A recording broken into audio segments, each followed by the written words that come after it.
A 1611 letter from a Japanese shogun to the Vatican reads, "We reject your faith, but respect your knowledge." Centuries later, these words embody the archive's purpose to hold opposing truths simultaneously. Tonight, let's explore how history thrives, not in absolutes, but in careful preservation of its contradictions. The name Vatican Secret Archives conjures images of forbidden knowledge locked away from public view, but the Latin term secretum holds a different meaning.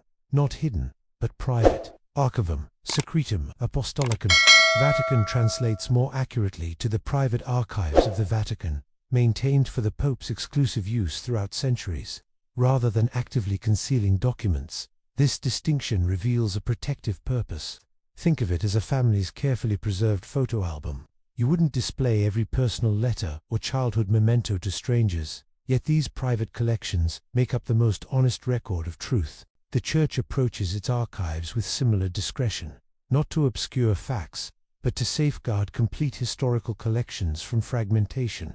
Within these walls, documents remain intact in their original form. The unfiltered correspondence between popes and kings, the unedited trial transcripts of controversial figures, the handwritten notes of long-dead scholars debating theological dilemmas. Unlike national archives that often edit or publicize selections, the Vatican's approach favors preservation over promotion. The word secret first entered common usage when Napoleon seized the archives in 1810, mistranslating their nature for political purposes. French officials expected scandalous revelations, but found instead meticulous records of centuries of diplomacy, scholarship, and administration. This misunderstanding still colors popular perception today. Access restrictions exist not to bury troublesome documents, but to protect fragile materials from excessive handling. Fewer than 100 researchers per year receive entry, each working under strict supervision. This limits exposure to light and climate fluctuations, while ensuring scholars interact with primary sources rather than distorted copies. You might notice how this mirrors ethical museum conservation practices. Ancient texts require controlled conditions, specialized handling, and time for proper study. Researchers often spend years requesting specific documents, carefully compiling notes about single files rather than racing through sensational finds. What becomes clear is that these archives operate more like a historical sanctuary than a locked vault. Documents concerning Galileo's trial, Templar investigations, and medieval theological debates all exist intact, not purged or rewritten. The Church preserves even uncomfortable facts from its past, believing that historical truth merits careful consideration rather than destruction. Now, let's move to the physical scale of this preservation. Imagine walking through a corridor where every footstep spans 20 years of human history. The Vatican Secret Archives stretch for 85 kilometers distance, enough to hold 12 centuries of letters, decrees, and manuscripts. This is not a metaphor. The actual shelves, if placed end to end, would extend halfway to Naples from Rome. Each meter contains roughly 14 years of recorded decisions, conflicts, and revelations. Access operates under medieval rules adapted for modern scholarship. Only 60 to 80 researchers gain entry each year, their applications reviewed by a council of cardinals and archivists. Successful applicants receive a numbered desk in the Salon of Pius X, where staff bring requested documents under watchful eyes. The process favors patients. Some wait months to examine a single folio, others years to complete thesis research. The archives function like a protected labyrinth, its contents organized by a system unchanged since the 1600s. Documents cluster by papal reign rather than subject, requiring scholars to navigate historical context before locating specific materials. Staff enforce rules that might seem arcane: no coats worn indoors, no ink pens allowed, only loose sheets of paper for notes. These precautions preserve parchments that have survived wars, fires, and the simple passage of time. Limited access stems from practical necessity rather than secrecy. Parchment crumbles after centuries, inks fade under artificial light. Humidity and temperature remain fixed at optimal preservation levels. Archivists explain that even careful handling damages old materials, finger oils degrade surfaces, frequent folding weakens bindings. They describe their mission as timekeeping rather than gatekeeping, stretching the lifespan of documents against inevitable decay. You might notice how this contrasts with modern expectations of instant information. National archives digitize records for public access, but the Vatican prioritizes physical conservation over digital convenience.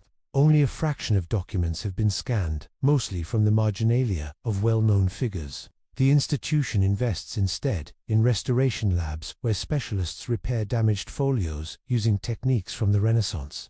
Research occurs at a deliberate pace. A scholar examining Galileo's trial records might spend years cross-referencing marginal notes in the original documents before publishing findings. PayPal correspondence requires months to contextualize deciphering faded ink, identifying unnamed references, reconstructing historical circumstances. This glacial pace frustrates journalists seeking quick revelations, but rewards historians committed to slow scholarship. The archives don't conceal explosive truths so much as resist hurried interpretation. Documents about controversial events exist alongside routine administrative records, requiring researchers to distinguish significant details from mundane context. A researcher studying the Templars must sift through decades of financial records to find the rare revelatory document. Truth emerges through accumulation rather than singular discovery. Materials remain uncensored but carefully contextualized. When the archives released documents about Pius XII's wartime actions, they included explanatory notes from scholars.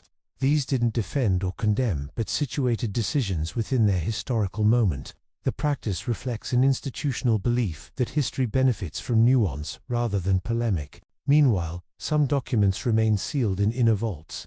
Some truths remain sealed not because they're false, but because they're too potent for immediate consumption. The Vatican's inner vaults contain documents marked with a 75-year rule material deemed too sensitive for current release.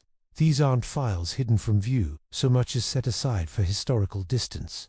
Much like a doctor postponing sharing a difficult diagnosis until the patient is prepared to hear it. Consider how psychiatric case files often remain sealed for decades. The protection serves less to conceal than to prevent harm, avoiding unnecessary distress for living individuals or destabilizing delicate social balances. The Vatican approaches certain archival materials with similar discretion. Letters between world leaders during crises, testimony from abuse investigations, uncensored accounts of schisms. These require time before public examination. The Archivio Segreto Vaticano operates under a unique access policy. While most national archives release documents after 30 years, the Vatican maintains flexible timelines. Some sensitive correspondence regarding Pius XII's wartime actions remained restricted for 80 years. Archivists argue that premature release often distorts understanding. Documents, stripped from their full context, become weapons rather than sources of knowledge. You might notice how this complicates demands for total transparency. A 1946 memo about communist infiltration in post-war Europe, if released during the Cold War, could have endangered lives. Modern researchers examining the same document benefit from knowing how events ultimately unfolded. The archives weigh potential harm against historical value, sometimes delaying access until relevant parties have died or political tensions cooled. Comparisons to medical ethics reveal the complexity. Just as therapists balance confidentiality with societal safety, archivists judge when sensitive material transitions from private record to public history. The 2020 release of Pius XII's wartime files demonstrated this calculus. Thousands of documents became available once scholars could study them. Within the complete arc of 20th century history, the justification often centers on protection rather than suppression. Financial records from the 1980s scandals remain partially sealed because they involve living individuals' private dealings. Correspondence about theological debates stays restricted when its release could inflame current religious divisions. Like unprocessed trauma, some historical wounds need time before they can be safely examined. Critics argue this perpetuates opacity, but the archives counter with precedent. Governments routinely classify documents for national security. Corporations protect trade secrets. Families keep certain matters private. The Vatican views itself as stewarding not just information, but the human relationships and spiritual concerns embedded in these documents. The sealed sections aren't monolithic. Materials get re-evaluated regularly. What seemed explosive in 1950 might appear mundane today. Archivists describe a process of gradual revelation. where context determines accessibility. A letter about medieval heresy trials might remain restricted not to hide church actions, but because it references unsubstantiated accusations against individuals whose descendants still bear societal stigma.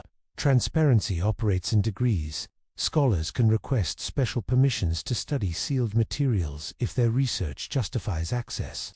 These exceptions follow strict protocols. Notes get reviewed before publication. Direct quotations often require approval. The system aims for responsible disclosure rather than outright secrecy. Wartime documents exemplify this balance. The archives contain detailed reports from bishops about Nazi atrocities, but also private diplomatic pleas for caution.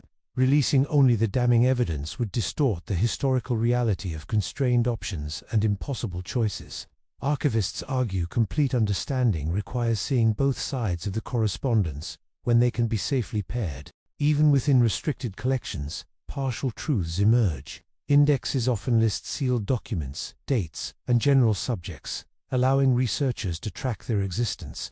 Footnotes in academic works sometimes reference unavailable files with the notation ASV says, div, confirming something exists without revealing contents. The archives acknowledge what they withhold, even while explaining why. Secrecy serves multiple masters, protecting reputations, preventing misinterpretation, respecting confidences. What distinguishes the Vatican's approach is its temporal nature. Nearly everything gets released eventually, once time has softened edges and provided proper perspective. The waiting period isn't indefinite, it's deliberate. That said, even accessible documents reveal profound. Galileo's handwritten letters reveal a thinker caught between conviction and survival. In 1613, he wrote to Benedetto Castelli, arguing heliocentrism could coexist with scripture, that the Bible spoke in human terms about cosmic truths. The tone balances respect with quiet confidence, a scientist trying to reconcile faith and reason. You can trace where Galileo edits himself, softening phrases that might provoke reaction. These markings show not deception, but the careful calculus of a man who understood power. 3 years later, the Church declared heliocentrism foolish and absurd in philosophy. The archives preserve both Galileo's original arguments and the censored versions he later published. Comparing them reveals what couldn't be said openly, where he crossed out references to tidal evidence for Earth's motion, where he added flattering references to papal wisdom. The effect resembles a modern researcher altering conclusions to satisfy funding bodies, preserving core truths within acceptable frames. The 1633 trial documents demonstrate this tension further. Galileo's signed abjuration appears on brittle parchment, his sprawling signature beneath the Church's condemnation. Nearby lies the first draft, with lines he refused to say crossed out in thick ink. Archivists note how the final version omits any admission of intentional heresy. Subtle victory wrested from defeat. The records show a process more nuanced than forced recantation. Weeks of negotiation over precise wording. Testimonies from sympathetic clerics interleaved with accusations. You might notice parallels to contemporary debates over suppressed research. Like a climate scientist pressured to downplay findings, Galileo faced demands to frame his discoveries as hypothetical. The archives contain his strategic concessions, alongside private notes, maintaining his theory's truth. This duality reflects the human realities behind intellectual history, how ideas survive even when forced underground. The Church's own documents reveal internal divides. Marginal notes on the trial records show theologians debating whether heliocentrism threatened doctrine or merely interpretation. One bishop's unpublished memorandum suggests temporary suppression served to avoid public confusion, not permanent prohibition.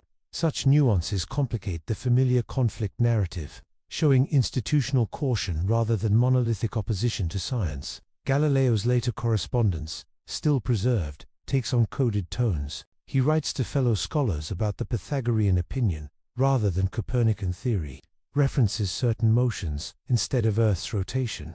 These letters circulated privately among trusted friends, creating a shadow network of knowledge. The archives hold both these covert exchanges and the Church's intercepted copies, showing how surveillance shaped scientific communication. What emerges isn't simple persecution, but a prolonged dialogue under constraint. The same archives that condemn Galileo also preserve his allies' petitions, records of favorable astronomical observations, even drafts where sympathetic clerics tried reconciling his findings with theology. The full picture shows an institution struggling to assimilate disruptive truths while maintaining authority, a dynamic recurring throughout history. When paradigms shift, the trial's aftermath proves equally revealing. Restricted documents show Galileo continuing research under house arrest, his visitors carefully vetted but his mind unchained. He smuggles out manuscripts on physics, corresponds through intermediaries, even publishes abroad under pseudonyms. The archives unintentionally preserve this quiet resistance alongside official control, demonstrating how tightly regulated systems still leak. Key documents remained sealed until the 19th century, not to hide the trial's outcome, but to protect its procedural complexities. When opened, they revealed unexpected details: a cardinal's last-minute attempt to soften the verdict, notes showing Galileo nearly avoided condemnation through procedural technicalities. These nuances resist the simplified martyrdom narrative, presenting instead a collision of personalities, politics, and imperfect institutions. Now, let's move to another controversial case: the Knights Templar. Their records tell a different story of accusation and absolution. 1. The Vatican kept sealed for centuries before unexpected revelations. In 2001, a researcher examining financial records in the Vatican Secret Archives discovered a document that rewrote history: an official absolution for the Knights Templar, signed in secret 700 years after their suppression. This parchment, known as the Chinon Parchment, revealed how Pope Clement V had privately absolved the Templar leadership of heresy charges in 1308, even as the order faced public destruction. The findings forced historians to reconsider everything they knew about one of medieval Europe's most infamous persecutions. The standard narrative paints the Templars as heretics, tortured into confessions and disbanded. But the rediscovered document shows a more complex reality. Pope Clement conducted discreet hearings at Chinon Castle, where Templar leaders gave testimony away from French King Philip IV's influence. The parchment records their absolution not for crimes, but for the sin of falsely confessing under duress. It asks a distinction that shifts the story from straightforward condemnation to a quieter act of institutional protection. The document reads like a legal exoneration discovered centuries too late. Imagine a prosecutor finding a judge's private note that acquitted an executed man, buried in courthouse storage. The Chinon parchment had remained overlooked because it contradicted the official version of events. Its survival suggests careful preservation by clerics who knew the historical record should eventually reflect both public actions and private truths. You might notice how this changes the archival context. While the French monarchy's propaganda portrayed the Templars uniformly guilty, the Vatican preserved evidence of their partial vindication. The archives don't just record dominant narratives, they safeguard competing versions, allowing future generations to reassess conclusions. This aligns with the Church's long view of history, where immediate judgments often give way to more nuanced understanding. The parchment's rediscovery followed meticulous archival work. Researchers had to cross-reference hundreds of financial and administrative records before recognizing its significance. Like piecing together an incomplete legal file, they reconstructed the hidden proceedings that tempered the Templars' public downfall. The document itself bears markings, showing it was consulted multiple times over centuries. Though never publicly cited, a whisper of truth preserved but not amplified. Physical details of the parchment reveal careful handling. The ink remains clear where verdicts were written, but edges show signs of repeated rolling and unrolling. Archivists note these small details suggest discreet consultations over generations, possibly by church officials needing guidance on handling the Templar legacy. The document served as institutional memory, not for public consumption but for internal reckoning. What emerges challenges monolithic views of history. The Church simultaneously condemned the Templars publicly, while privately acknowledging their coerced confessions. This duality reflects the tension between political necessity and doctrinal integrity, a recurring theme in the archives. Records like the Chinon parchment show institutions capable of holding contradictory positions, waiting for time to reconcile them. The implications extend beyond medieval history. When the Vatican released the document in 2007, it coincided with reassessments of other historical persecutions. Scholars began examining whether similar absolution records might exist for figures like Joan of Arc or Jan Hus. The Templar case demonstrated how archives preserve layers of truth: official actions in one register, private qualifications in another. Access to such documents follows careful protocols. Researchers studying the Chinon parchment required specific paleography training to decipher its medieval script and legal formulae. The archives provide glossaries explaining obsolete terminology, ensuring interpretations account for historical context. This technical support underscores their commitment to accurate understanding rather than sensational revelation.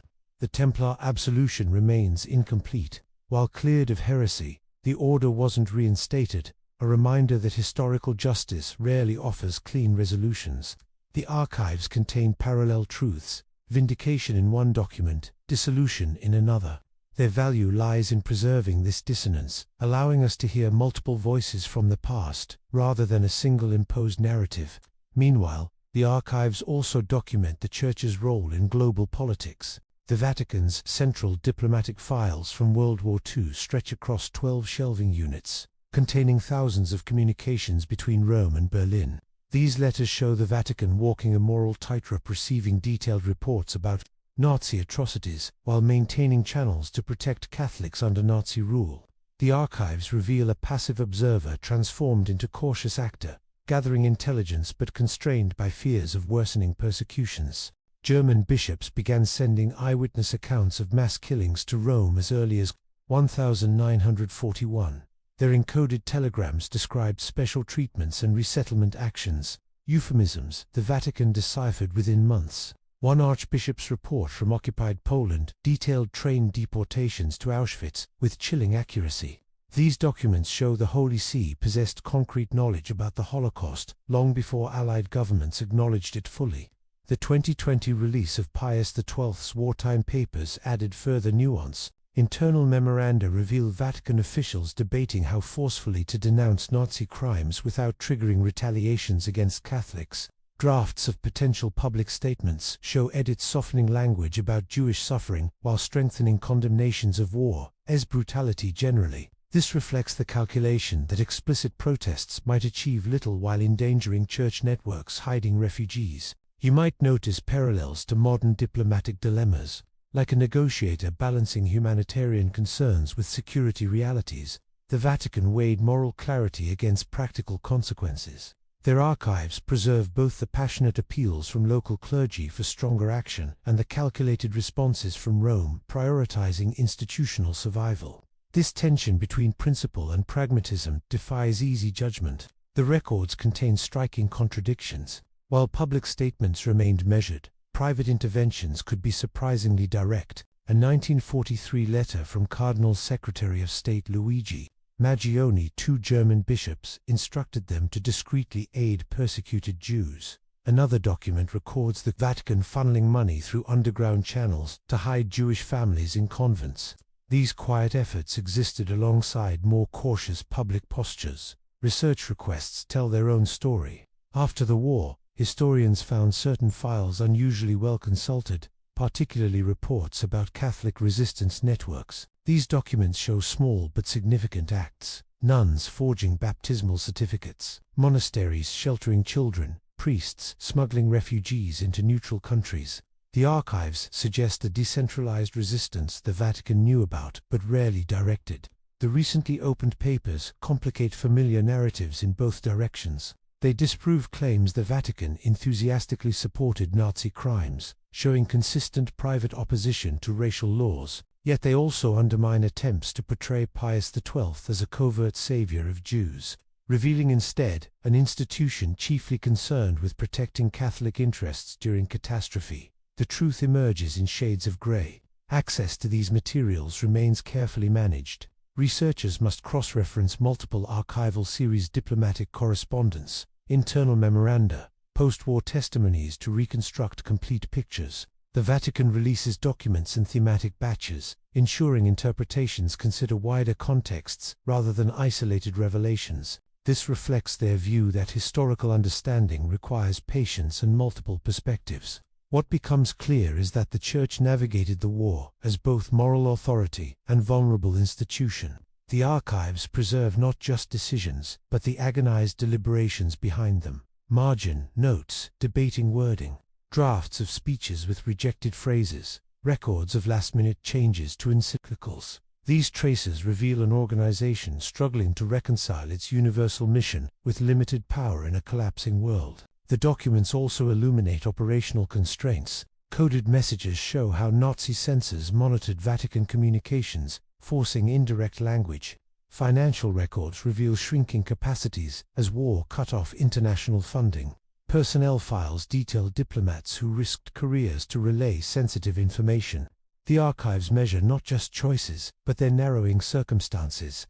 Critically, the records don't stop in 1945. Post-war correspondence contains appeals from Holocaust survivors, church debates about helping displaced persons, even early discussions about Christian responsibility toward Jewish memory. These materials show the Vatican confronting genocide as legacy rather than minimizing it, a process still continuing today through ongoing archival releases. That said, the archives also show the Church's global reach beyond Europe. While grappling with Nazi persecutions, the Vatican maintained missionary networks, diplomatic ties, and theological debates across continents. This broader perspective reminds us that World War II, while defining, comprised only one thread in the Church's worldwide activities.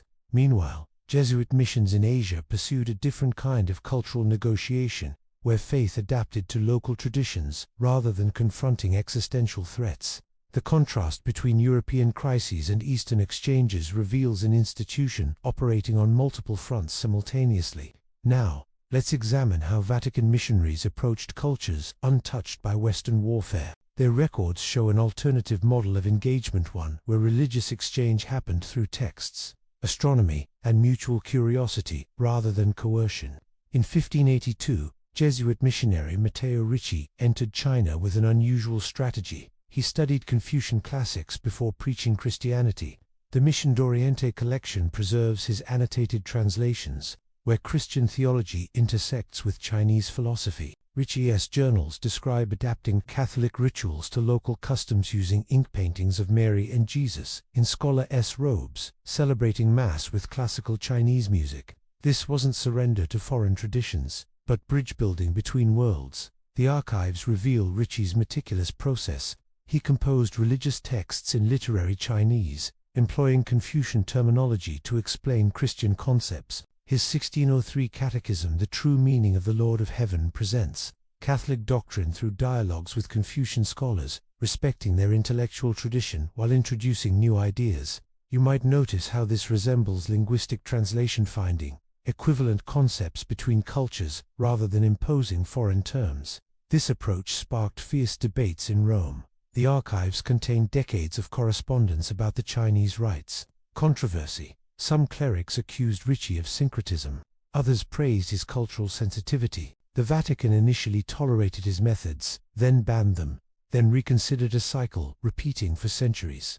These documents show an institution grappling with how faith spreads across cultural boundaries without losing its essence. Ricci's astronomical work became another point of connection. His precise lunar eclipse predictions impressed the Ming court, earning permission to establish churches. The archives preserve his hybrid scientific religious texts, where celestial diagrams share pages with biblical references. For Chinese scholars, his credibility as an astronomer made his religious teachings worthy of consideration.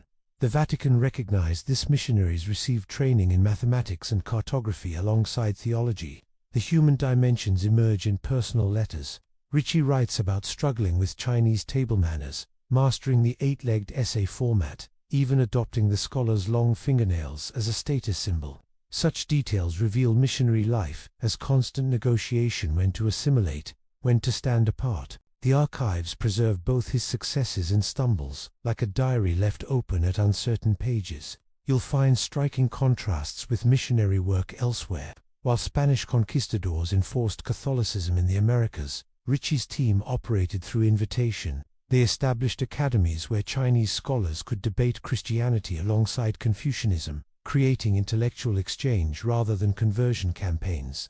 The difference highlights Christianity's multiple faces in global expansions, sometimes coercive, sometimes conversational. The archives document later Jesuits refining Ricci's approach. Adam Scholl von Bell became the Qing dynasty's chief astronomer. Ferdinand Verbiest designed canons for the emperor. Their letters describe balancing royal service with religious goals, using scientific prestige to earn hearing for spiritual messages. The Vatican preserved these records despite periodic backlash, suggesting quiet approval of pragmatic mission strategies. Opposition often came from rival Catholic orders. Dominican reports accused Jesuits of downplaying Christ's crucifixion to avoid offending Chinese sensibilities. Franciscan letters criticize accommodating ancestor veneration. This inter-order correspondence reveals competing visions of evangelism, purist versus adaptive, still relevant in global religious dialogue today. The rift extended to sacramental practices. Jesuit records describe administering communion with tea instead of wine when grapes were unavailable, baptizing converts with modified rites using Chinese symbolism. Traditionalists saw dangerous compromise. Pragmatists viewed necessary contextualization. The archives preserve both perspectives without reconciliation, honoring the complexity of cross-cultural faith. Rome's eventual condemnation of Chinese rites in 1742 appears alongside Jesuit appeals explaining local realities. The complete record shows not just a papal decree, but the lived consequences: missions closing, converts confused, decades of trust dissolving. Yet the archives also hold later apologies and reinstatements, illustrating how policies evolve with deeper cultural understanding. What emerges is a model of religious encounter emphasizing patience over pressure. The Vatican eventually recognized Ricci's methods as historically appropriate. If imperfect, his notebooks, once controversial, now serve as case studies in intercultural theology. This trajectory suggests archives don't just preserve history, they allow re-evaluation as perspectives mature. The Mission d'Oriente materials remain vital for contemporary interfaith work. Scholars consult Ricci's journals when addressing similar tensions in Africa or indigenous communities today. His legacy persists, not as definitive solution, but as proof that respectful engagement yields longer-lasting results than forced conversion. Now, let's move to the darker side of missionary work, where spiritual and imperial ambitions became fatally entangled. While Jesuits pursued dialogue in Asia, other churchmen wielded cross and sword together in the Americas, a collision of faith and empire that reshaped continents.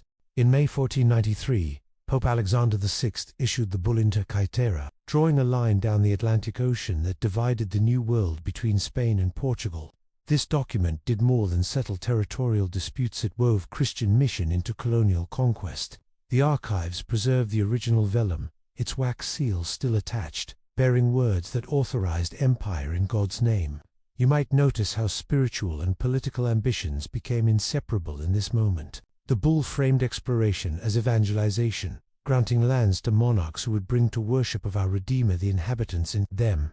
Missionaries arrived alongside conquistadors, their shared ships carrying both crosses and swords. Records show Spanish clergy requesting military escorts, while colonial officials demanded priests to legitimize their rule. This mutual dependence created what some archivists call a covenant of conquest. The Church gained access to souls, while crowns secured divine sanction for expansion. Yet the archives also contain voices questioning this bargain. Bartolomé de las Casas' passionate protests appear alongside official reports' descriptions of indigenous suffering preserved alongside colonial justifications. The contrast shows the Vatican receiving starkly different accounts of conquest's realities. Like a modern institution confronting its complicity, the Church wrestled with these contradictions for centuries. In 1537, Pope Paul III issued Sublimis Deos, declaring Native Americans truly human, with souls worthy of salvation. This groundbreaking bull prohibited their enslavement, but colonial powers largely ignored it. The archives hold both the lofty proclamation and frustrated follow-up letters about its enforcement or lack thereof. The gap between principle and practice yawns wide in these documents, revealing how declarations often outpaced influence. You might see parallels to corporate ethics statements, to noble aspirations struggling against entrenched systems. The Vatican denounced atrocities, but relied on colonial powers to implement reforms. When Spanish landowners threatened to expel missionaries who interfered with forced labor, Rome sometimes retreated. These compromises preserved institutional ties while sacrificing moral consistency. The archives preserve indigenous perspectives too, though filtered through missionary records. Aztec codices transcribed by friars show pre-Christian rituals described with surprising respect. Maya leaders' letters, translated into Latin, petition for protection from abusive encomienda systems. These documents prove conversion wasn't always coerced. Indigenous groups embraced Christianity as a tool for survival or political advantage. Recent scholarship reveals another layer: native communities selectively adopting Catholic elements while maintaining ancestral practices underground. Mission reports complain of converts secretly venerating old gods, blending traditions in ways that frustrated purists. The archives thus capture not just conquest's brutality, but cultural resistance and adaptation. Financial records expose the system's engine. Ledgers show churches funded by colonial taxes, their construction relying on forced indigenous labor. Receipts for sale of papal indulgences appear alongside lists of slaves baptized en masse. This paper trail reveals how spiritual and economic motives intertwined, souls saved for eternity, while bodhis served temporal masters.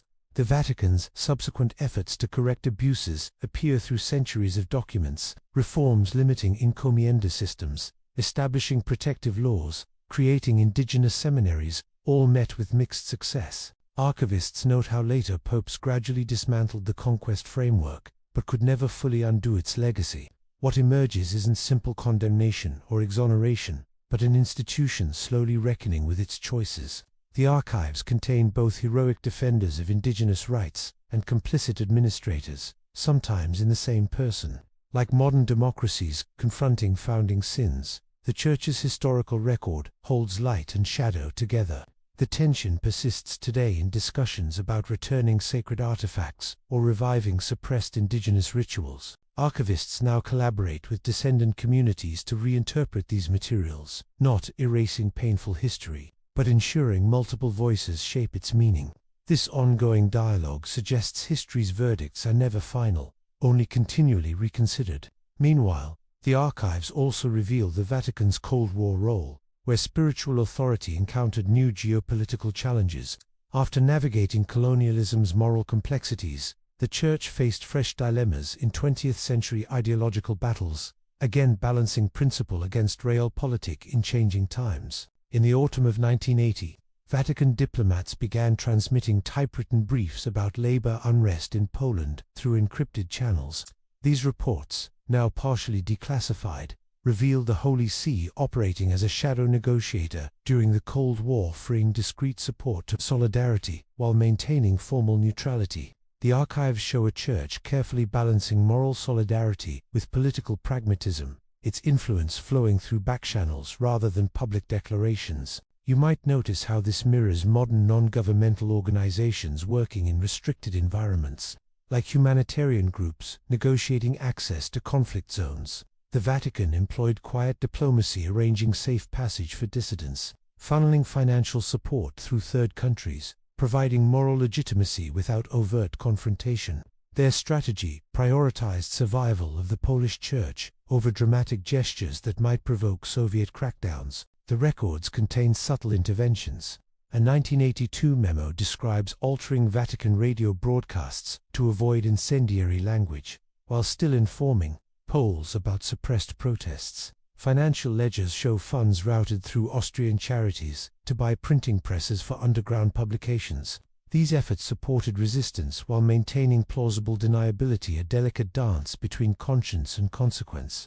John Paul II's role emerges through guarded correspondence. His personal letters to Polish bishops encourage steadfastness but warn against reckless defiance. Meeting notes with American officials stress the need for gradual change over revolutionary upheaval. The archives reveal a pope who understood his homeland's fragility, believing slow erosion of communist control would outlast sudden revolts. The Vatican's information network proved surprisingly robust. Bishops smuggled out factory strike reports inside diplomatic pouches. Nuns transcribed testimonies about military crackdowns on onion skin paper for Vatican envoys. These documents were never published, but informed the Holy See's private appeals to Western governments. The system functioned like an alternative intelligence service, gathering truths too dangerous for public circulation. Material support followed discrete paths. Church warehouses in neutral countries stockpiled medical supplies for clandestine transport to Poland. Seminary buildings stored banned literature under floorboards. The archives preserve receipts for these operations, often coded as charitable relief or pastoral materials. This bureaucratic paper trail belies the risks involved. Participants faced imprisonment if discovered. You'll find striking contrasts with more confrontational Cold Warriors. While American rhetoric emphasized communism's collapse, Vatican documents stressed strengthening civil society for the long haul. Their vision wasn't just regime change but cultural transformation, rebuilding ethical frameworks eroded by authoritarian rule. This approach required patience, measurable in decades, rather than election cycles. The archives also contain sober assessments of limitations. A 1987 memorandum acknowledges the Vatican's inability to protect every activist, noting cases where public support might have worsened reprisals. Another document counsels against direct mediation, fearing the Church would become accountable for compromises. These admissions reveal an institution deeply aware of its constrained influence. Relations with Western powers show careful calibration. The Vatican shared intelligence with Washington, but refused to align publicly, wary of becoming a tool in superpower rivalries. Records of meetings with CIA handlers emphasize maintaining independent moral authority above geopolitical alliances. This stance allowed the Holy See to retain credibility across ideological divides. The endgame arrives subtly in the documents. By 1989, dispatches shift from supporting underground networks to advising on legal transitions. Notes from cardinal lectors discuss how to help former dissidents govern responsibly. The archives capture an institution adjusting from resistance to reconstruction, its role evolving with historical circumstances. What emerges isn't spy thriller heroics, but sustained moral accompaniment. The Vatican provided not guns or coups but something perhaps more subversive: continuous affirmation that another Poland was possible. Its archives preserve this quiet witness alongside state socialist records full of paranoid speculation about church plots. The contrast speaks volumes about where real power resided. This mediation extended beyond Poland. The Conti-Ravati collection contains similar efforts in Lithuania, Hungary, and Czechoslovakia, always tailored to local conditions. In some cases, the Vatican facilitated dialogue between reformers and softliners within communist parties. The approach varied but consistently prioritized dialogue over confrontation. The Cold War materials complicate easy narratives about religious influence in politics. They show neither triumphant crusade against communism nor cowardly accommodation, but a third-path principled engagement, recognizing complex realities. The archives invite us to consider how moral authority operates when guns and tanks dominate the landscape. That said, internal conflicts also left their mark. While the Vatican navigated Cold War tensions with relative cohesion, its own financial scandals during this period reveal fractures closer to home, reminder that even ancient institutions struggle with human weakness amid historical challenges. The Vatican Bank operated for decades under unique financial rules, exempt from external audits, its records sealed even from most church officials. This arrangement created fertile ground for secrets. By the 1970s, the bank had become entangled with shadowy financiers, its assets moving through offshore accounts and questionable investments. The archives preserve fragments of this story: memos about suspicious transactions, internal warnings ignored, quiet transfers of problematic funds. One case stands out. In 1982, Italian banker Roberto Calvi was found hanging under Blackfriars Bridge in London, his pockets stuffed with stones and cash.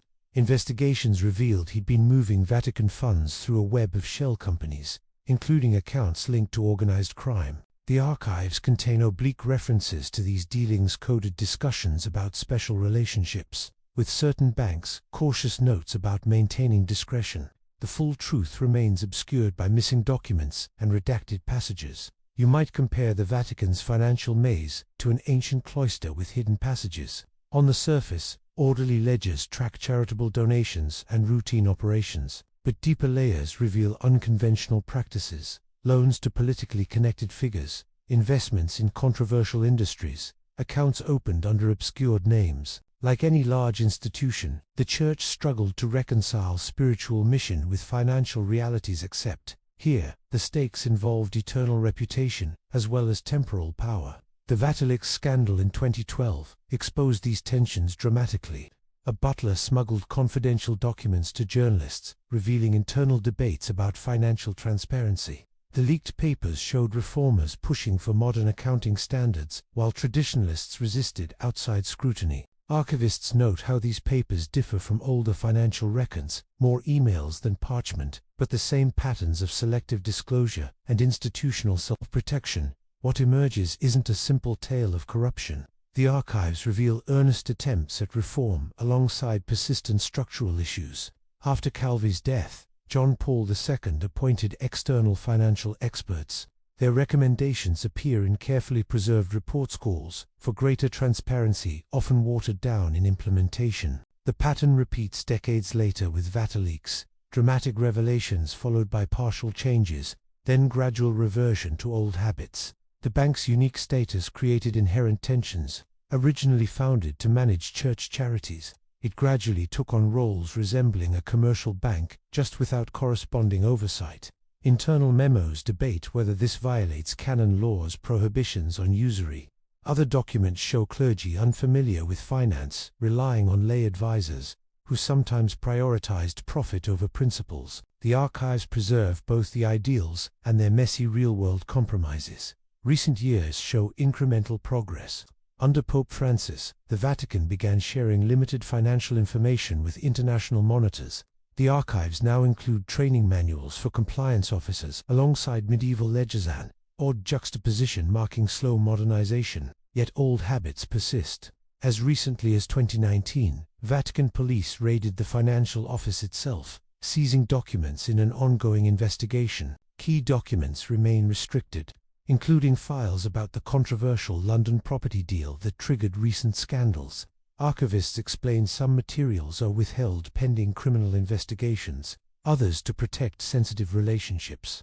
Critics argue this perpetuates opacity, while defenders cite legitimate legal and diplomatic concerns. The tension reflects broader debates about institutional accountability worldwide.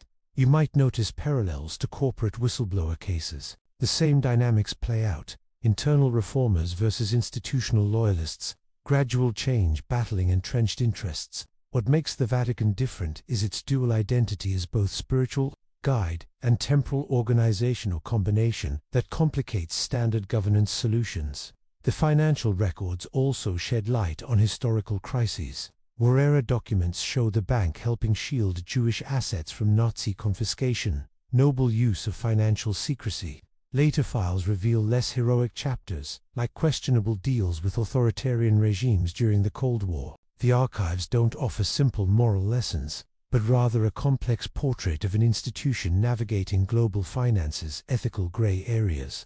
Now, let us move to the rituals that sustain papal authority, ancient ceremonies that maintain continuity far beyond financial cycles. While money comes and goes, certain traditions endure unchanged for centuries, grounding the Church's identity in carefully preserved routines.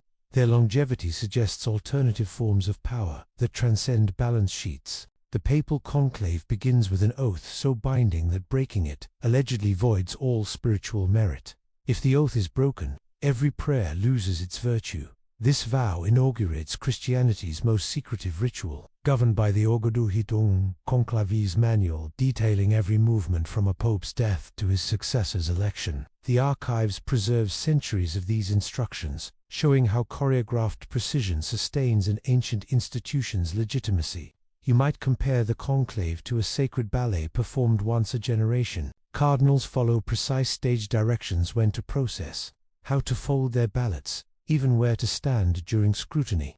The Sistine Chapel becomes a theater of whispered Latin phrases and coded gestures. A dropped vote prompts 3 clerics to silently retrieve and verify it. Black smoke signals failure through a specially designed chimney. Every element reinforces continuity amid upheaval. The ritual begins before voting. When a pope dies, the Camerlengo must confirm death by calling his baptismal name 3 times and tapping his forehead with a silver hammer. Only then may he declare the throne vacant.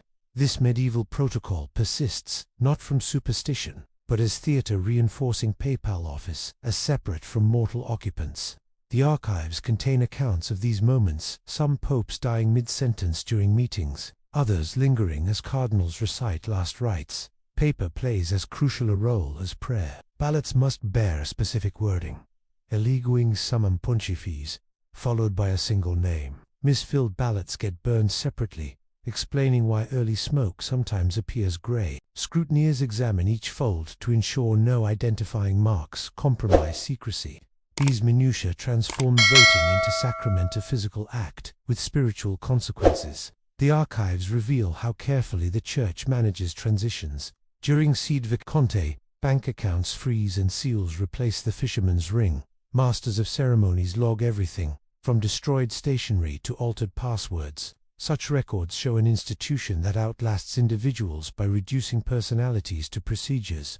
A pope may innovate, but the machinery of succession remains unchanged. Secrecy here functions differently than in financial dealings. Conclave rules protect deliberation, not facts. Participants vow silence not to conceal wrongdoing, but to free discussion from external pressures. Modern editions like electronic jammers continue this logic, shielding the sacred space from contemporary intrusion, while maintaining medieval principles. Critics sometimes mistake ritual for rigidity, but the archives document subtle adaptations. After lengthy 20th century elections, the Church adjusted voting schedules to prevent exhaustion. When media scrutiny intensified, officials refined smoke signals for clarity. The rituals evolve at edges while keeping core motions intact, like a tree, adding rings without altering its trunk. The payoff isn't just a new pope, but renewed institutional legitimacy. By performing ancient ceremonies flawlessly, cardinals demonstrate the Church's endurance across generations. The rituals say implicitly, what we do now mirrors what saints and scholars did centuries ago. This continuity comforts a billion faithful amid global uncertainty. Material objects anchor these traditions. The archives preserve conclave paraphernalia, 19th century ballot urn, vintage stovepipes for burning ballots, embroidered sleeves used to count votes. These artifacts remind us that rituals need physical vessels. Digital records may replace parchment, but elections still require tangible objects to feel authentically transcendent. The rituals also serve as quality control. Complex steps ensure no hasty or coerced decisions. Multiple verifications prevent fraud. Even the apparent theatricality, like burning ballots, originally served practical ends, preventing vote selling by eliminating evidence. Formality here is functional armor against human weakness. What emerges isn't arcane secrecy, but disciplined transparency. The rules are public, the execution private. Like a high court's deliberations or a family's grief, some processes require shielded space regardless of eventual outcomes. The archives suggest the Church guards certain mysteries not to hide, but to preserve their transformative power from casual exposure. Meanwhile, other Vatican secrets concern not ritual but knowledge specifically, which books believers could access. While conclaves regulate papal transitions, the index of prohibited books shaped centuries of Christian thought. Their combined effect reveals an institution managing both leadership and ideology through controlled revelation. The index of prohibited books began not as an instrument of fear, but as a pastor's guide. The first Index Librorum Prohibitorum in 1559 listed texts considered dangerous to unformed minds, works with theological errors or dangerous moral teachings. What started as cautious guidance hardened into censorship over centuries, then gradually softened back into guidance. The archives preserve this evolution in marginal notes and revised editions, showing an institution struggling to balance truth protection with intellectual freedom. You might imagine the index as a theological immune system identifying foreign ideas that might infect vulnerable believers. Early lists targeted Protestant reformers like Luther and Calvin, then expanded to include philosophers, scientists, and even some Catholic mystics whose writings seemed too radical. Galileo's dialogue concerning the two chief world systems earned a spot in 1633, though his earlier works remained permitted. This selective banning suggests concerns about specific arguments rather than blanket opposition to science. The workings of the Congregation of the Index reveal careful deliberation. Theological consultors prepared reports on suspect books, noting precise passages requiring correction.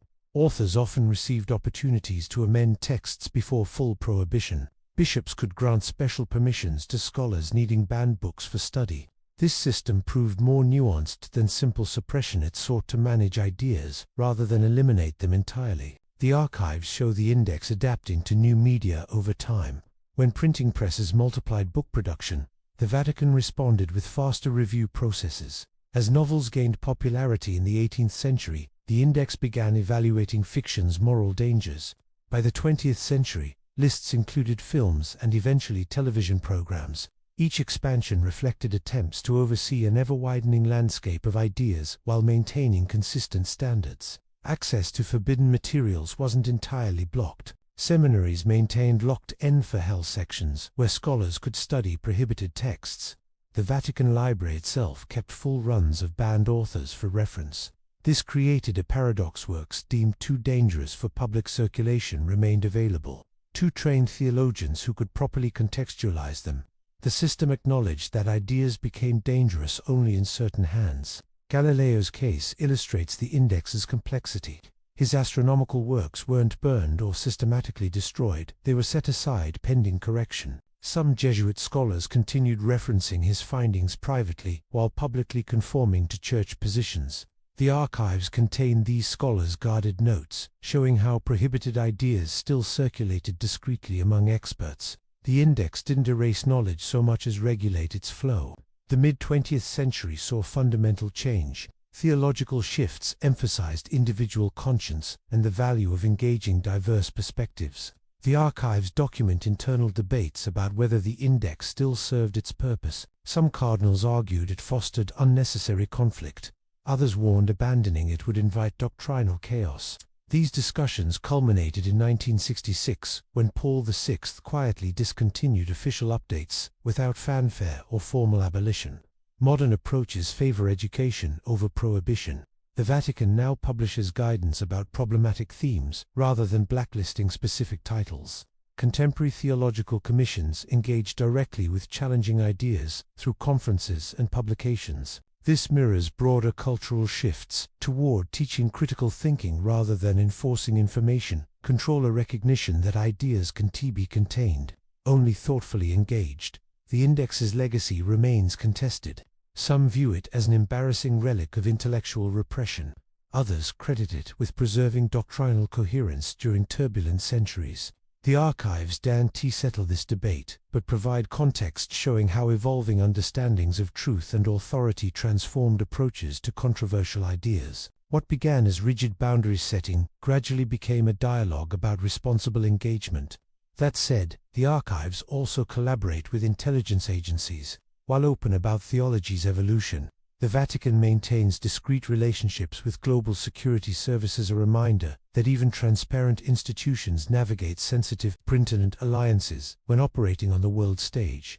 These connections reveal another layer of institutional pragmatism, beyond doctrinal debates. In 1949, a CIA operative walked across St. Peter's Square carrying a briefcase filled with intelligence on communist activities in Italy.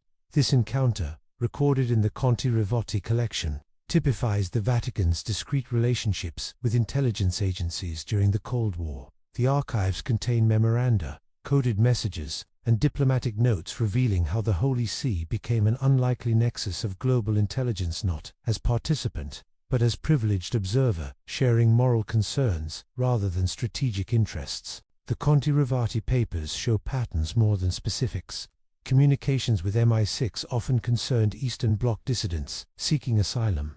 Mossad contacts focused on protecting Middle Eastern Christian communities. American exchanges addressed nuclear ethics and Third World development. You might compare these interactions to hospital chaplains consulting with doctors offering ethical perspective without dictating medical decisions. The Vatican provided spiritual intelligence rather than tactical assistance. Access to these materials remains restricted, with only select scholars granted glimpses every decade. What emerges suggests careful boundaries. A 1963 memo instructs diplomats to avoid operational details when briefing intelligence officials. Another document confirms return of unsolicited files containing classified military information. The archives portray an institution wary of becoming anyone's asset, maintaining dialogue while keeping moral autonomy. This balancing act appears in Hungary's 1956 revolution. Vatican Radio broadcast encouragement to rebels while discreetly sharing casualty reports with Western agencies. When Soviet tanks rolled in, church networks helped smuggle out eyewitness accounts. The archives preserve both the public broadcasts and private correspondence, showing how the Holy See amplified truths without aligning fully with any government's agenda. You might notice parallels to modern NGOs negotiating access in conflict zones. The Vatican's unique status allowed it to gather information from both sides, receiving Polish secret police reports, while also documenting Solidarity's activities. Its value lay precisely in not being a Western ally, enabling contacts with Eastern governments that distrusted NATO affiliates. Neutrality here wasn't indifference, but strategic moral positioning. Financial records reveal logistical constraints. The Vatican Information Service operated on modest budgets, relying on religious orders for grassroots reporting. Unlike spy agencies with technical resources, it gathered intelligence through confessionals and parish network sources concerned with human suffering rather than geopolitical advantage. This created reporting focused on social impacts rather than military developments. The archives show evolving postures across decades. Early Cold War documents reflect alarm about communist atheism. Later files express equal concern over right-wing dictatorships. By the 1980s, emphasis shifts to nuclear disarmament and economic justice. This trajectory suggests the Vatican judged conflicts through consistent ethical lenses rather than shifting alliances. Some collaborations proved contentious. The Conti Rivati collection includes apologetic notes after a 1970s incident where CIA contacts overstepped, asking cardinals to report on Italian politicians. Sharp Vatican responses reaffirm the Church's role as observer, not informant. Such documents underline how the Holy See guarded its independence, even while facilitating factional communications. Declassified materials confirmed the limits of these relationships. When American strategists suggested joint propaganda campaigns, Vatican officials demurred. British proposals for intelligence sharing stations in churches were politely declined. The archives depict an institution willing to convey humanitarian concerns, but resisting instrumentalization for national interests. What emerges isn't shadowy collusion, but principled pragmatism. The Vatican engaged intelligence communities, primarily to protect vulnerable populations, securing exit visas for persecuted priests, warning Jewish communities of impending crackdowns, documenting human rights abuses. Its files emphasize witness over warfare, preferring quiet intervention to public posturing. The payoff shows in survivors' testimonies. Hungarian refugees credited Vatican radio warnings with their escape paths. Chilean dissidents reported bishops using discreet channels to prevent disappearances. These accounts, gradually appearing in archives as embargoes lift, validate the Holy See's distinctive role, less a spy than a conscience, reminding superpowers of moral costs behind realpolitik calculations. Now, let's move to the archive's religious texts. While secret diplomacy reveals the Vatican's worldly engagements, its sacred manuscripts embody spiritual foundations that transcend temporal alliances. These documents center not on geopolitical maneuvering but on questions of eternal significance, the same texts that shaped civilizations while empires rose and fell. The Codex Vaticanus sits in a climate-controlled case in the first manuscripts room, its faded Greek uncials containing a Bible startlingly different from modern versions. This 4th century manuscript lacks the Gospel of John's famous "Let he who is without sin" passage, and ends Mark's Gospel abruptly at verse 16 to 8. No post-resurrection appearances. Such variations remind us that Scripture solidified gradually, its canon emerging from centuries of debate about which texts conveyed authentic tradition. Comparing the Codex to later Bibles reveals Christianity's textual evolution. The Vaticanus includes the Epistle of Barnabas and Shepherd of Hermas, works later excluded as non. Missing are the letters of John and parts of Revelation, now considered essential. You might view this as an ancient editor's draft, where some books gained prominence while others faded based on evolving theological needs. The archive preserves these fluid boundaries, showing how early Christians negotiated their sacred texts. The Gospel of Thomas presents another puzzle. This collection of Jesus' sayings, discovered in 1945, but known to ancient scholars, appears in Vatican inventories as early as the 6th century. Its inclusion in some early canon lists suggests it once held authoritative status. The archives contain medieval theologians debating whether its Gnostic overtones warranted suppression or merely cautionary annotation. Such documents reveal canon formation as an ongoing conversation rather than divine fiat. The Acts of Pilate offers another case, once widely read as supplementing the Gospel's passion narratives. This text described miracles during Christ's trial, collapsing pagan idols, Pilate's wife converting. By the Middle Ages, scholars questioned its historicity. Vatican correspondence shows bishops urging local churches to replace it with approved texts, though some congregations resisted. These grassroots disputes remind us that canon decisions filtered slowly through diverse Christian communities. Selection criteria emerged from marginal notes in council records. Texts required apostolic connections, orthodox theology, and widespread liturgical use. Even then, exceptions occurred. The Epistle to the Hebrews almost faced exclusion over authorship doubts, while Revelation nearly lost its place due to symbolic excesses. The archives preserve last-minute interventions that rescued both evidence that the biblical canon nearly looked very different. You might notice how archaeological discoveries validate the archives' accounts. The Dead Sea Scrolls and Nag Hammadi Library confirmed that many lost texts referenced in Vatican inventories truly existed. Comparing these finds with curial debates shows scholars centuries ago wrestling with the same textual variants and authorship questions that occupy modern researchers. Their solutions weren't perfect, but neither were they arbitrary. Canon debates continued surprisingly late. A 16th-century memorandum reveals Cardinal Caton urging Luther to retain disputed books like James and Jude as scripture despite theological tensions. Another document shows Eastern Orthodox delegates at the Council of Florence 1439, advocating different New Testament lists than Rome's. The archives demonstrate that biblical boundaries remained contested even as printing presses began standardizing texts. What emerges isn't conspiracy, but conscientious curation. The Church didn't invent texts so much as discern which already circulating writings aligned with apostolic teaching. Problematic passages weren't erased, but contextualized. The comma, Johanneum, a later Trinitarian insertion in 1 John, appears in some manuscripts with marginal notations questioning authenticity. This disciplined approach prioritized transparency when handling sacred texts. The payoff comes in recognizing Scripture as both inspired and historically conditioned. The Codex Vaticanus and its companions don't undermine faith, but illuminate how divine truth reached humanity through human processes. Sacred texts became canonical, not by divine dictation, but through communities recognizing God's voice in certain writings over others, a collective discernment preserved in the archives' meticulous records.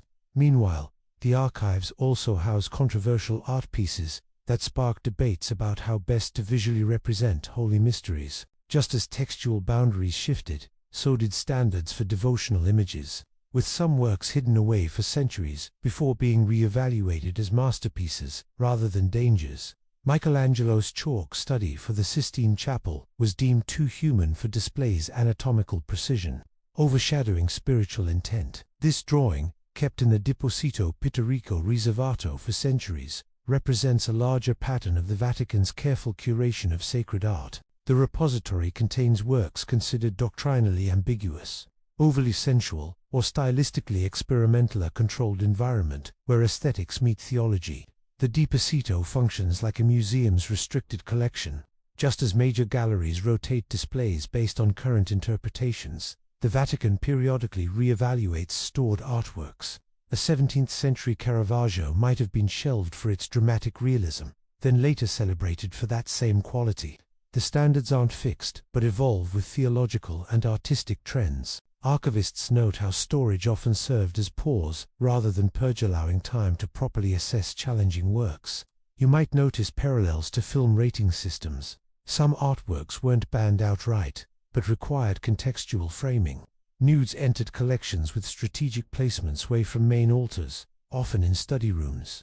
Sculptures with ambiguous symbolism received explanatory plaques. The approach balanced artistic merit with pastoral concerns about potential misinterpretation. Renaissance sketches proved particularly revealing. Many depict biblical scenes with contemporary settings, Christ wearing 16th-century Florentine robes, or disciples resembling the artist's patrons.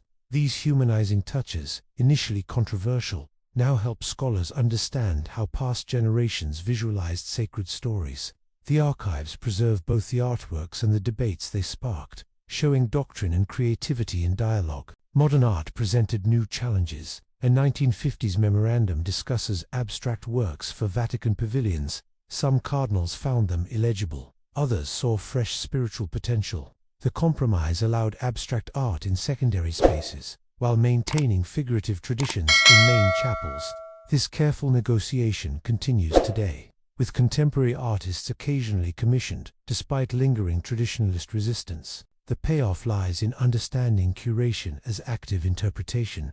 When the Vatican displays a medieval triptych beside a modernist sketch, it suggests continuity across artistic revolutions. Hidden works don't imply suppression so much as acknowledgement that religious art serves different purposes at different times. A drawing too bold for public veneration might later become essential for academic study. Financial records reveal another layer. Conservation costs often determined accessibility. Fragile gold leaf altarpieces were displayed sparingly to prevent gilding losses. Climate-controlled storage for delicate drawings developed slowly, meaning some works remained restricted until preservation technologies improved. Practical concerns thus intersected with theological ones in decisions about visibility. Restoration notes provide further insight. A 19th-century ledger describes repainting a Virgin Mary to cover exposed breast, not censorship per se, but adjustment for changing devotional norms. Later, restorers reversed such modifications, seeking original layers. These shifts show how display standards reflect their era's sensibilities as much as eternal principles. Contemporary practice favors transparency. The Vatican museums now rotate stored works into temporary exhibitions with detailed wall texts. Previously restricted drawings appear in scholarly catalogues. This opening mirrors broader institutional trends toward contextualizing rather than concealing complex histories. What emerges isn't a tale of repression but of discernment. The Deposito Pittorico safeguards challenging art until cultural or theological frameworks can properly receive it. Like a library's rare books room, it protects works for future re-evaluation rather than silencing them permanently. The system acknowledges that spiritual and aesthetic judgments require time and perspective. That said, the archives also engage with science. While art embodies faith's beauty, the Vatican's observatories and laboratories pursue its intellectual dimensions. This dual engagement, aesthetic and empirical, reveals an institution seeking truth through multiple lenses. Artistic restraint finds its counterpart in scientific openness, suggesting complementary paths to understanding. The Vatican Observatory sits atop Castel Gandolfo, its telescopes peering into space, just as Jesuit astronomers did for centuries ago. This continuing tradition reveals an unexpected truth. The Church maintains one of the oldest active astronomical research institutions in the world. The archives preserve Christopher Clavius's 16th-century calculations that helped refine the Gregorian calendar, alongside Benedict XIV's draft for reconciling Copernican astronomy with Church teaching. These documents show faith and science in quiet conversation long after Galileo's trial. Modern collaborations continue this dialogue. Vatican astronomers work with NASA on asteroid tracking projects and host conferences with secular cosmologists. The observatory's current director, a Jesuit physicist, studies galaxy evolution while reflecting theologically on creation. You might compare this to a bridge between disciplines, once seen as a post not forcing harmony, but allowing respectful exchange between different ways of seeking truth. The observatory's history shows gradual transformation. After the Galileo controversy, Jesuit mathematicians maintained astronomical studies while avoiding cosmological declarations. By the 19th century, Pope Leo XIII formally established the Vatican Observatory to demonstrate the Church's support for science. Today, it publishes peer-reviewed papers and operates a telescope in Arizona alongside major universities. The archives trace this evolution through budget records, research notes, and PayPal endorsements. Stephen Hawking's 1981 visit to the observatory symbolizes this ongoing engagement. Discussions about quantum mechanics and the universe's origins continued late into the night, with theologians and physicists exploring questions that neither discipline could answer alone. The encounter generated no dramatic agreement, but mutual recognition that both science and religion ponder humanity's place in the cosmos. You might notice how the Church's scientific involvement focuses on questions rather than dogmatic answers. Current Vatican astronomers study galactic distances and stellar chemistry, while avoiding definitive statements about creation narratives. Their research accepts mainstream cosmology, distinguishing empirical findings from theological interpretation. This careful distinction recalls Benedict XIV's approach, affirming science's domain while reserving faith's proper concerns. The archives reveal consistent patterns despite changing eras. When new astronomical discoveries emerge, whether exoplanets or cosmic expansion, the Vatican responds similarly, commissioning expert studies, comparing findings with theological traditions, then issuing measured statements. The process favors patient analysis over immediate reactions, recognizing that scientific revolutions need time for proper assessment. Finances tell another part of the story. Observatory budgets remained modest but consistent, even during church financial crises. Salary records show Jesuits receiving subsistence wages for astronomical work, not lucrative careers but vocational commitments. This practical investment demonstrates institutional support beyond symbolic gestures, sustaining research across generations. Children's letters in the archives provide unexpected perspective. Young students often write the Pope with questions about aliens and the Big Bang. Responding astronomers take these seriously, composing thoughtful answers about science's open frontiers and God's boundless creativity. Such correspondence suggests how scientific engagement serves pastoral goals, helping believers integrate new knowledge with ancient faith. The observatory's former library holds another clue. Alongside astronomy texts, you'll find philosophy volumes exploring epistemology and metaphysics. This pairing reflects the Jesuit educational tradition, valuing both empirical observation and reflective reasoning. Scientists trained in this environment tend to view disciplines as complementary, rather than conflicting ways to truth. What emerges isn't the tired science versus religion trope, but sustained interdisciplinary respect. Disagreements still occur about evolution, quantum consciousness, or multiverse theories, yet the archives show these as academic debates rather than fundamental conflicts. The Church's scientific engagement demonstrates that faith need not fear inquiry when confident in its own foundations. This relationship continues evolving. Current Vatican initiatives include environmental science consultations and bioethics think tanks. The patterns established at the observatory: respect for evidence, dialogue across disciplines, discernment about implications now extend to newer scientific frontiers. The methods adapt while the principle endures. Truth pursued freely ultimately serves both knowledge and faith. The payoff comes in recognizing how far the conversation has progressed. Where once the Church condemned heliocentrism, it now hosts conferences on dark matter. What remained adversarial in Galileo's time has become collaborative, though not uncritical. The archives preserve this long reconciliation, reminding us that institutions, like individuals, can learn and grow.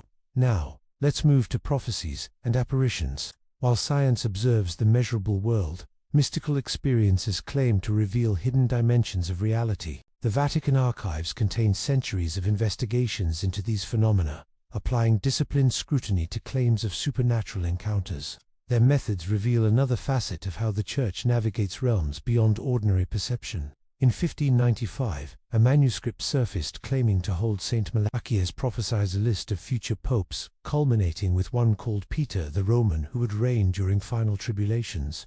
The archives contain this text, alongside a 1978 memo from Vatican librarians questioning its authenticity. These documents captured the Church's careful dance with apocalyptic visions, preserving them for study, while resisting definitive interpretations. The prophecy resurfaced when Cardinal Ratzinger became Benedict XVI, reigniting debates about whether these predictions might now be nearing fulfillment. You might compare these prophecies to riddles, without answers, intriguing patterns that resist verification.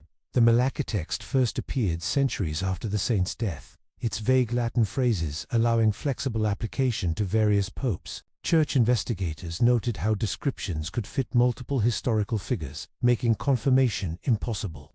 This ambiguity reflects a broader caution about predictions, valuing them as spiritual exercises rather than literal timelines. The Vatican's process for evaluating supernatural claims follows disciplined procedures. When children in Fatima reported visions in 1917, bishops launched extensive inquiries. Investigators interviewed witnesses, documented purported miracles, and compared messages with church teachings. Similar scrutiny applied to the Akita apparitions in Japan during the 1970s, where a statue allegedly wept and spoke. The archives preserve these investigations in meticulous detail. Medical reports on visionaries, chemical analysis of claimed bodily fluids, theological assessments of messages. What emerges isn't credulity, but systematic verification. The Church approach resembles scientific peer review requiring evidence, seeking natural explanations first, and only cautiously accepting supernatural claims after exhaustive study. Approved apparitions like Fatima receive careful framing. The faithful may believe, but aren't required to. This balanced stance acknowledges spiritual experiences while preventing unhealthy fixation.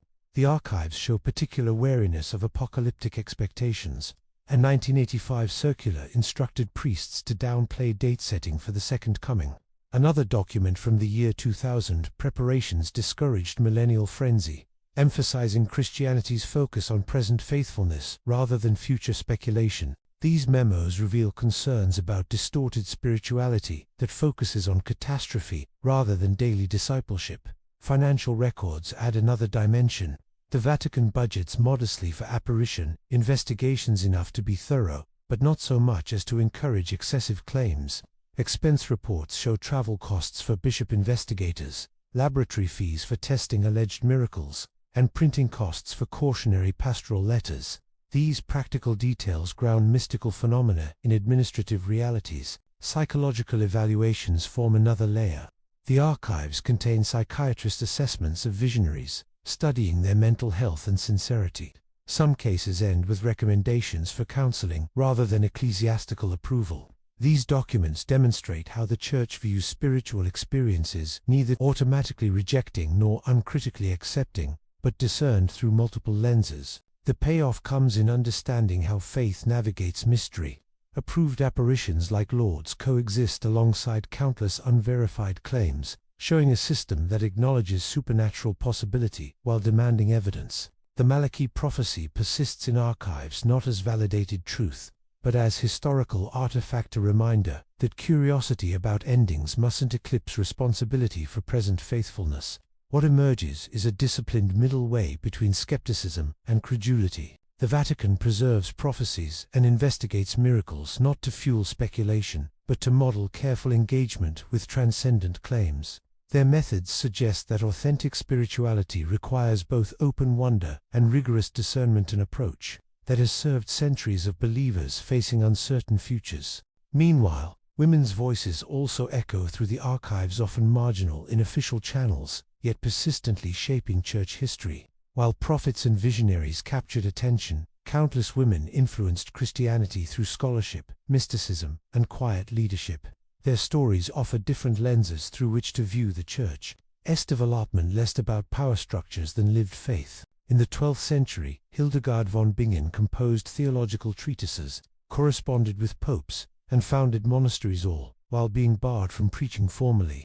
Her letters reveal this paradox. A woman whose spiritual authority was widely acknowledged, yet institutionally constrained. The Vatican archives preserve her works alongside documents limiting women's teaching roles, capturing Christianity's complex relationship with female leadership across centuries.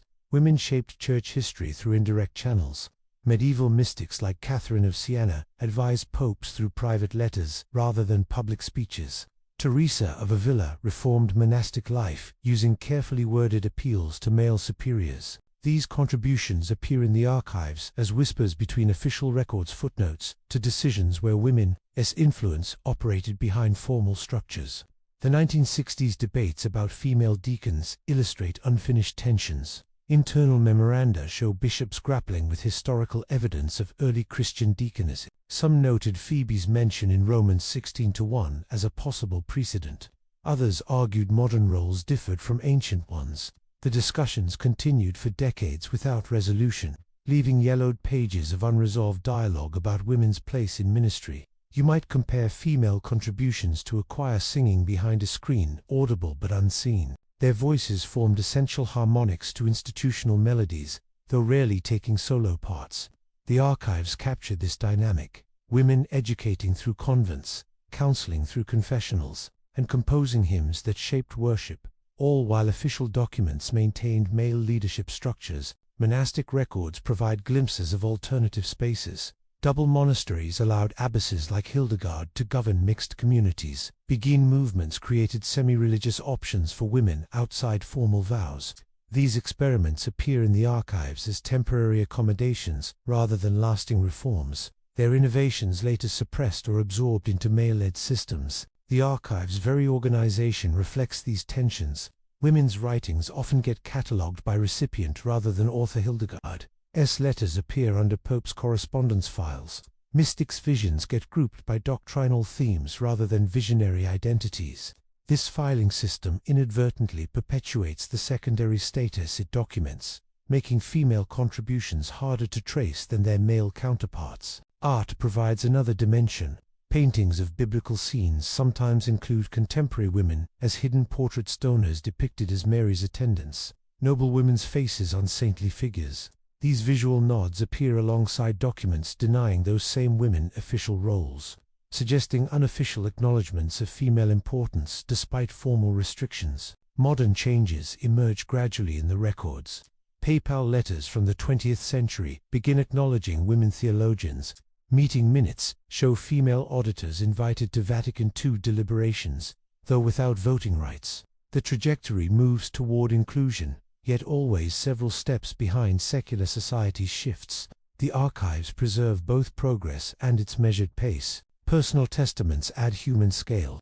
A nun's diary describes teaching catechism, while male priests received credit. A missionary's letter tells of traveling alone to dangerous regions, her work later attributed to supervising bishops. These documents reveal the grit behind historical generalizations, women serving faithfully within systems that rarely rewarded them equally. Theological writings by women often took creative forms. Hadwich of Antwerp expressed divine love through poetry rather than treatises. Julian of Norwich's Revelations framed theology as maternal rather than paternal. The archives preserve these alternatives to dominant modes, showing how women developed distinct spiritual languages within constraints. Current discussions continue, centuries-old patterns. Recent petitions for female deacons receive responses, echoing medieval caution calls for further study. Appeals to tradition, promises of consideration. The documents differ in letter, but not in spirit from earlier exchanges, suggesting deep structures change more slowly than surface policies. What emerges isn't simple oppression or triumph, but persistent tension. The archives hold both restrictions and resistances, official prohibitions alongside quiet exceptions, theoretical subordination alongside practical influence. Women built Christian traditions, not through formal power, but through unofficial channels that the institution both relied upon and hesitated to fully recognize. The payoff comes in seeing continuity across eras. Today, debates about women's roles revisit questions first raised in Paul's letters and medieval councils. The archives showed this conversation stretching unbroken across time, its participants changing but its core dynamics remaining recognizable. Progress happens not through sudden revolutions, but through incremental shifts in long-standing patterns. Now, let's reflect on the archive's ultimate purpose. While individual stories reveal particular struggles, the collected documents show something larger, an institution continually wrestling with its own complexities, preserving not just official truths but the full spectrum of its historical experience. The Vatican archives reveal a profound truth. They don't conceal history, they protect its full complexity. Every document, from Galileo's trial to Cold War dispatches, shows an institution grappling with its past rather than erasing it. Truth doesn't belong to any single generation. It moves through us, shaped by context and perspective. The archives remind us that understanding requires patience. Some answers wait centuries before their questions emerge. Value lies not in dramatic revelations, but in ongoing dialogue with the past. The documents invite us to sit with history's tensions, finding wisdom in its unresolved contradictions rather than simple verdicts.